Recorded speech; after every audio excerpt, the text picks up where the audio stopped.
Hello all. Alright, this is the third and final video on this subject. Today we're going to cover what I think would be a good partial alternative. We've talked about it before on this video series, but I'm going to go into it in detail now. So let's go over to the board.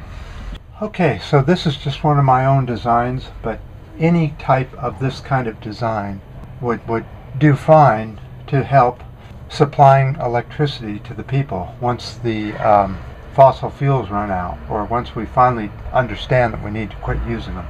It's called hydropower. It's been around. It's one of the earliest forms of power ever. This is my version. We have a large tank elevated several feet above the second tank, like 200 to 300 feet difference in height. We have an outlet where water comes through and spins a small electrical turbine, 3 of them, sending electricity to the grid. This is done by water turbines, and down below there'll be a link showing you how small these turbines are. In some cases, how little they can be and still generate electricity. That's why I feel hydropower is the way to go. And I'm not talking about dams and that sort of thing where we destroy the environment. This is done within the cities. So let's go through this real quickly. Water comes in, then under pressure flows down, turns the turbines. I don't really know how many you could put in a line, 300-foot line, maybe 3, 4, 5. I don't really know. I'm not an engineer on that, but this is just a guess of my part. Then the water would go into a second tank 300 feet below, probably below the street level of the city. Then another pump pumps it back up into the top reservoir. Getting the electricity to pump the pump down here would either come from another of one of these, what I call hydro towers, or it might come from wind power, a battery source that all these type of towers throughout the cities would be charging. Now you might be saying, well, what does this look like? You say it's in the city. Let me show you.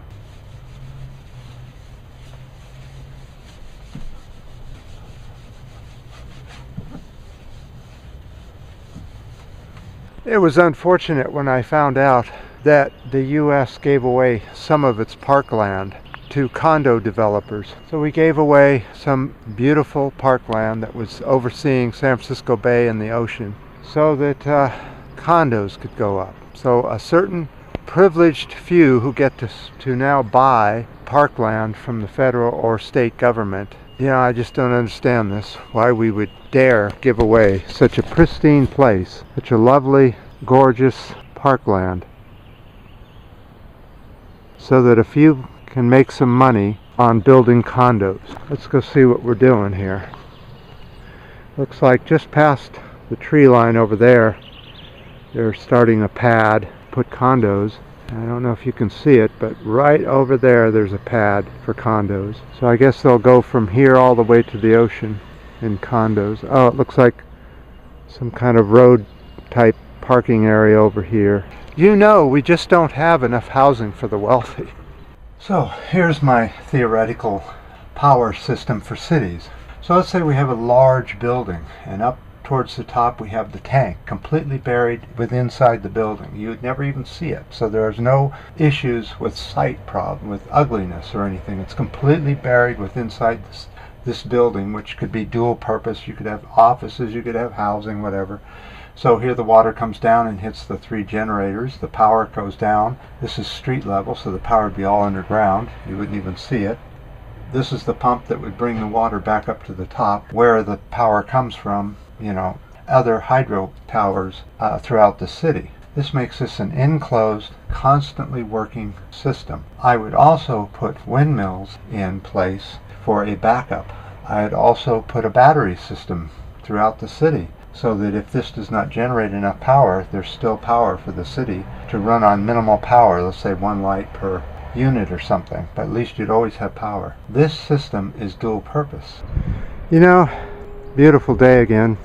Fog way off in the distance there in the ocean. What's interesting is that I personally never got a dividend check for the sale of the property, nor have I ever gotten a dividend check for any of the federal property that my taxes went into. So I said this has dual purpose. You could have the top of the tank shaped like a big frying pan and put sand along the banks here and here or something and use it for swimming and boating. You could have a giant protective sun dome over the top to keep the dirt and whatever else out, the weather, and it would be year-round entertainment purposes, and at the same time it's being used for electricity. And way down at the bottom of the tank you would have a netting so that people could not get sucked down into it. So as you can see, there are just so many ways of making power. You don't really need to use fossil fuel. Transportation is another story, and a lot of you have heard about high-speed tube transportation and that sort of thing. I've talked about that many times in past videos, and I'll cover it again in the future. But combined with this system with high-speed tube transport, you could get rid of almost all the dirty transportation systems out there and use hydro for your transportation. Converted to electricity, then runs electric train lines. Germany has been doing this for many years, but lately they really have been getting the electric train thing down pretty good, and people in Germany really like their transportation. I don't blame them. They're converting over to solar panels, which is bringing them cleaner energy than they would have if they had nuclear energy, purely because there's no leftover high radioactive waste the way there is in fission reactors. So I appreciate all the comments that I've gotten and the support and all that, and just know that there are ways of getting around this trouble with fossil fuel and pollution of the planet. If you just do a few basic things, you could get rid of all the problems, both transportation and environmental problems, if you just went to a clean hydro system. Okay, over on the message board on our last video, Brian left a message, a couple of messages on both of the videos, and I wanted to do a quick video answer back. Alright, he was talking about the thorium molten salt reactors, which is a little bit more modern version of the fission reaction that we have now. The problem with them is they still use highly radioactive elements, such as uranium and other elements. So you still have the problem of having to get rid of these after they've cooled off and aren't hot enough to get a reaction or boil water.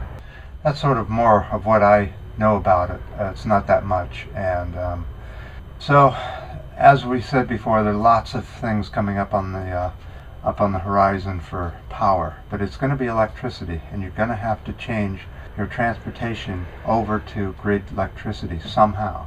So with that, I'm going to make the big announcement right now. It looks like that this site, both Pink Barrio website and the video site, is going to be hosting the Interstellar Games. They'll be coming on very shortly. The exact timing isn't out yet, but when they do, we'll record them for you.